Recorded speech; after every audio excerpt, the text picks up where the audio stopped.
दोस्तों, क्या आपने अपने जीवन में किसी को अपना सच्चा गुरु बनाया है? क्या आपके गुरु ने आपसे गुरु दक्षिणा ली है? अगर आपके गुरु ने आपसे गुरु दक्षिणा ली है तो उसके पीछे उनका क्या उद्देश्य है? क्या आपने कभी जानने की कोशिश की है? दोस्तों, आपके मन में भी ये सारे सवाल उठते होंगे। क्या आप इनका उत्तर जानना चाहते हैं? अगर आप इनका उत्तर जानना चाहते हैं तो आप बिल्कुल सही जगह पर हैं और अपने सारे सवालों का जवाब जानने के लिए आप हमारी वीडियो में अंत तक बने रहें।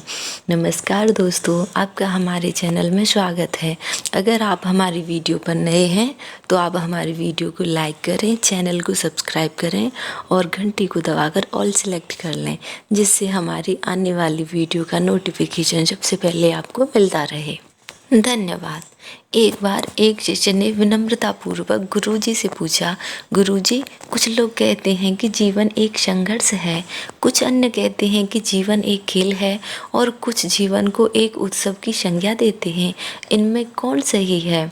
गुरुजी ने तत्काल बड़े ही धैर्यपूर्वक उत्तर दिया, पुत्र, जिन्हें गुरु नहीं मिला है उनके लिए जीवन एक संघर्ष है, जिन्हें गुरु मिल गया उनका जीवन एक खेल है। और जो लोग गुरु द्वारा बताए गए मार्ग पर चलने लगते हैं, मात्र वे ही जीवन को एक उत्सव का नाम देने का साहस जुटा पाते हैं। यह उत्तर सुनने के बाद भी शिष्य पूरी तरह से संतुष्ट न था।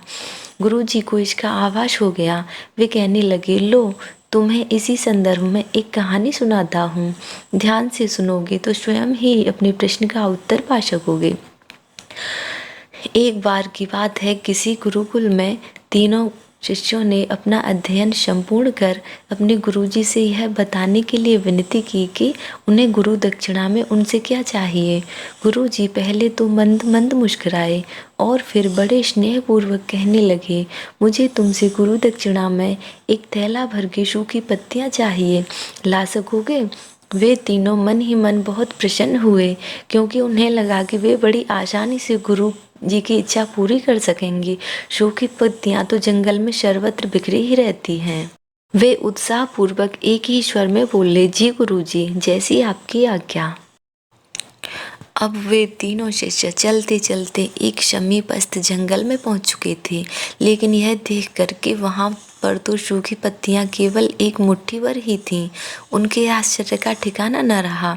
वे सोच में पड़ गए कि आखिर जंगल से सूखी पत्तियां उठाकर कौन ले गया होगा। इतने में ही उन्हें दूर से आता हुआ कोई किसान दिखाई दिया।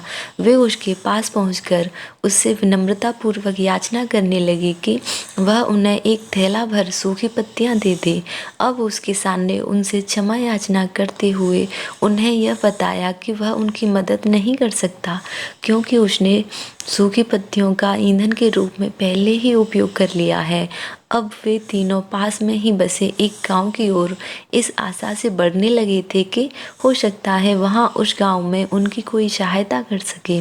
वहां पहुंचकर उन्होंने जब एक व्यापारी को देखा तो बड़ी उम्मीद से उससे एक थैला भर सूखी पत्तियां देने को कहा, लेकिन उन्हें फिर से एक बार निराशा ही हाथ आई, क्योंकि उस व्यापारी ने तो पहले ही कुछ पैसे कमाने के लिए सूखी पत्तियों के दौने बनाकर बेच दिए थे। लेकिन उस व्यापारी ने उदारता दिखाते हुए उन्हें एक बूढ़ी माँ का पता बताया, जो सूखी पत्तियाँ एकत्रित किया करती थी। पर भाग्य ने यहाँ पर भी उनका साथ नहीं दिया, क्योंकि वह बूढ़ी माँ तो उन पत्तियों का अलग अलग करके कई प्रकार की औषधियाँ बनाया करती थी। अब निराश होकर वे तीनों खाली हाथ ही गुरुकुल लौट गए। गुरुजी ने उन्हें देखते ही स्नेहपूर्वक पूछा, पुत्रों, ले आए गुरु दक्षिणा? तीनों ने सिर झुका लिया। गुरुजी द्वारा दोबारा पूछे जाने पर उनमें से एक शिष्य कहने लगा, गुरुदेव, हम आपकी इच्छा पूरी नहीं कर पाए। हमने सोचा था कि सूखी पत्तियां तो जंगल में सर्वत्र बिखरी ही रहती होंगी, लेकिन बड़े ही आश्चर्य की बात है कि लोग उनका भी कितनी तरह से उपयोग करते हैं। गुरुजी फिर पहले की ही तरह मुस्कुराए, प्रेम पूर्वक बोले, निराश क्यों होते हो, प्रसन्न हो जाओ। और यही ज्ञान की सूखी पत्तियां भी व्यर्थ नहीं हुआ करती, बल्कि उनके भी अनेक उपयोग हुआ करते हैं। मुझे गुरु दक्षिणा के रूप में दे दो। तीनों शिष्य गुरुजी को प्रणाम करके खुशी खुशी अपने अपने घर की ओर चले गए। वह शिष्य जो गुरुजी की कहानी एकाग्रचित होकर सुन रहा था, अचानक बड़े उत्साह से बोला, गुरुजी, अब मुझे अच्छी तरह से ज्ञात हो गया है कि आप क्या कहना चाहते हैं। आपका संकेत वस्तुतः इसी ओर है न कि जब सर्वत्र सुलभ सूखी पत्तियां भी निरर्थक या बेकार नहीं होती हैं, तो फिर हम कैसे किसी भी वस्तु या व्यक्ति को छोटा और महत्वहीन मानकर उसका तिरस्कार कर सकते हैं। चींटी से लेकर हाथी तक और सुई से लेकर तलवार तक सभी का अपना अपना महत्व होता है। गुरुजी भी तुरंत ही बोले, हाँ पुत्र, मेरे कहने का भी यही तात्पर्य है कि हम जब भी किसी से मिलें तो उसे यथा योग्य मान देने का भरसक प्रयास करें, ताकि आपस में स्नेह, सद्भावना, सहानुभूति एवं सहिष्णुता का विस्तार होता रहे और हमारा जीवन संघर्ष के बजाय उत्सव बन सके। दूसरे, यदि जीवन को एक खेल ही माना जाए तो बेहतर यही होगा कि हम निर्विक्षेप, स्वस्थ एवं शांत प्रतियोगिता में ही भाग लें और अपने निष्पादन तथा निर्माण को ऊंचाई के शिखर पर ले जाने का अथक प्रयास करें। अब शिष्य पूरी तरह से संतुष्ट था। अंततः मैं यही कहना चाहती हूँ कि यदि हम मन, वचन और कर्म, इन तीनों ही स्तरों पर इस कहानी का मूल्यांकन करें तो भी यह कहानी खरी उतरेगी। सबके प्रति पूर्वाग्रह से मुक्त मन वाला व्यक्ति अपने वचनों से कभी भी किसी को आहत करने का दुस्साहस नहीं करता और उसकी यही ऊर्जा उसके पुरुषार्थ के मार्ग की समस्त बाधाओं को लेती है। वस्तुतः हमारे जीवन का सबसे बड़ा उत्सव पुरुषार्थ ही होता है, ऐसा विद्वानों का मत है। तो दोस्तों, उम्मीद करती हूँ आपको हमारी आज की वीडियो पसंद आई होगी।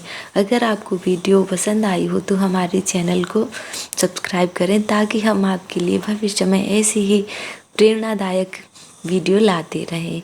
मिलते हैं अगली वीडियो में, तब तक के लिए बाय बाय।